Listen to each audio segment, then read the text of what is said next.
اصل ہماری آخرت ہے، اور آخرت میں نجات اور کامیابی کا جو دار و مدار ہے وہ ایمان پر ہے۔ اعمال تو سپورٹر ہے، اعمال کے ذریعے جنت میں درجات بلند کیے جائیں گے۔ جنت میں جو ایڈمیشن ملنے والا ہے اور داخلہ جو ملنے والا ہے وہ ایمان کی بنیاد پر۔ ایمان جو ہے وہ اصل سرمایہ ہے، اصل پونجی ہے اور اصل مایہ ہے۔ اور ہم اور آپ اپنے ایمان کے بارے میں ذرا جائزہ لیں۔ ہمارے پاس ایمان ہے، اس سے کوئی انکار نہیں۔ بھائی چمچ میں پانی جو ہے وہ بھی پانی کہلائے گا، لیکن صرف وہ حلق کو تر کر سکتا ہے، وضو نہیں کیا جا سکتا، غسل نہیں کیا جا سکتا۔ چمچ کا پانی ہے، کوئی انکار نہیں کر سکتا کہ بھائی پانی نہیں ہے۔ ایک گلاس میں پانی ہے، اس سے آدمی کی پیاس بجھ سکتی ہے، وضو نہیں ہو سکتا، وہ بھی پانی کہلائے گا۔ ایک لوٹے میں پانی ہے جس سے آدمی کا وضو ہو سکتا ہے لیکن غسل نہیں ہو سکتا۔ تو یہ سارے تو ایمان تو ہے ہمارے پاس، اس سے کوئی انکار نہیں، لیکن ہمارے پاس ایمان ہے تو کیسا ہے؟ یہ ایمان جو دنیا میں حالات کا مقابلہ نہیں کرتا، سماج کا مقابلہ نہیں کرتا، سوسائٹی کا مقابلہ نہیں کرتا، فیشن کا مقابلہ نہیں کرتا، وہ ایمان موت پر سلامت بھی رہے گا یا ہاتھ سے نکل جائے گا۔ یعنی کبھی میں نے آپ نے غور نہیں کیا کہ جو ایمان ہمارا ایسا جو موجودہ حالات حاضرہ میں ہم کو اللہ کے حکم پر نہیں چلاتا، نبی کے طریقے پر نہیں چلاتا، اب یہ ایمان موت پر سلامت بھی رہے گا۔ جنید بغدادی نواللہ مرکزوں کا قصہ بزرگوں سے سنا کہ ایک دن جامع مسجد سے نکلے تو دل میں خیال کیا کہ مزدور شیطان کہتا ہے اس کو دیکھنا چاہیے۔ بس ایک آدمی سامنے آیا دروازے پر، بال بکھرے ہوئے، میلے کچیلے کپڑے، بغل میں جھولا پڑا ہوا تھا۔ کون ہے بھائی تو؟ کیونکہ وہی جس کے ہاتھ میں دیکھنے کی تمنا کی۔ تو سیدنا جنید بغدادی نواللہ مرکزوں نے اسے سوال کیا، کیوں نے گستاخ تو نے سیدنا آدم علیہ السلام کے پتلے کو سجدہ کیوں نہیں کیا؟ تو دیکھو کیسا بھاری کھلاڑی ہے، کیونکہ سوالات نبیوں کے میدان کو وہ کھیلا ہے، سوالات صحابہ کے میدان کو کھیلا ہے، تابعین اور طبع تابعین کے میدان کو کھیلا ہے، اور چاروں سلسلے کے لاکھوں اولیاء کاملین اور پیران طریقت اور بزرگان دین اور سلف اور صالحین کے میدان کو کھیلا ہے۔ بہت پرانا کھلاڑی ہے۔ جنید بغدادی نواللہ مرکزوں کو اس نے جواب دیا، جنید تم موحد ہو، تم توحید پرست ہو، تمہاری زبان سے یہ بات اچھی معلوم نہیں ہوتی کہ میں اللہ کو چھوڑ دوں اور اللہ کے غیر کو سجدہ کروں۔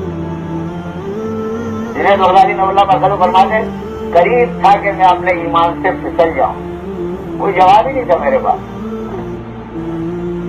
ہاتھی کے غیر سے آواز میرے دل میں ڈالی گئی، جنید اس کو کہہ دے کہ تو جھوٹا ہے، وہاں اللہ کے حکم کو سجدہ تھا، سیدنا آدم علیہ السلام کے پتلے کو سجدہ نہیں تھا، اللہ کے حکم کو۔ اسی لیے حکم اور ادب دونوں الگ الگ چیز ہے۔ یہ نادان ابلیس 6 لاکھ سال تک عبادت کی، لیکن حکم اور عبادت یعنی حکم کا اور ادب کا فرق نہیں سمجھا۔ اس نے اللہ کے حکم کو نہیں دیکھا، ادب کو دیکھا اس نے کہ اللہ کی ذات کو چھوڑوں اور آدم کو سجدہ کروں۔ اسی لیے ہمارے مولانا یونس صاحب پونا والے نواللہ مرکز میں قصہ سناتے تھے کہ دہلی میں ایک بزرگ تھے، ان کے لیے مشہور تھا کہ دہلی کی حکومت یہ جس کو دیتے ہیں اس کو ملتی، یہ بات مشہور تھی۔ دارا نے بھی اس بات کو سنا تھا اور انگریز رحمۃ اللہ علیہ نے بھی اس بات کو سنا تھا، تو دارا جلدی سے پہنچ گیا ان کا بھائی، یہ وضو کر رہے تھے۔ کیسے آنا ہوا صاحبزادے؟ کیونکہ حضرت دعا کے لیے حاضر ہوا ہوں۔ اچھا بیٹھو، جاؤ وہاں مسجد پر بیٹھو۔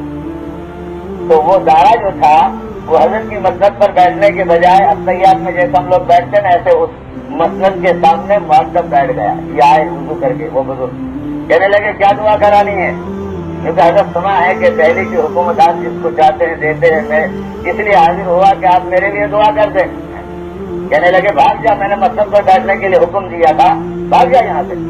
چلا گیا۔ اتنے میں کچھ دیر کے بعد اورنگزیب رحمۃ اللہ علیہ آئے، کیا صاحب کیسے آنا ہوا؟ وضو کر رہے تھے حضرت، کیسے آنا ہوا؟ کیونکہ حضرت دعا کے لیے حاضر ہوا۔ اچھا جاؤ بیٹھو ہماری مسجد پر۔ اب یہ جانتے تھے کہ حکم اور ادب کا فرق ہے، سارا بھی نادان تھا، سمجھا نہیں حکم اور ادب کا فرق۔ اس لیے یہ جانتے تھے، حضرت نے حکم دیا فوراً جا کے مسجد پر بیٹھے۔ حضرت وضو کر کے آئے، کیا دعا کرانی ہے؟ کہا جب سنا ہے ایسا کہ آپ جس کو چاہتے ہیں دہلی کی حکومت دیتے ہیں، ہم دعا کرانے کے لیے آئے کہ میرے لیے دعا کر دو. کہ یہ کیا بٹھا تو دیا دہلی کی حکومت پر؟ کاغذ ایسا کرو اب یعنی تاج بھی میرے سر پر رکھ دو. چاہیے ہمارے پاس نہیں، چاہیے کس کے پاس ہے؟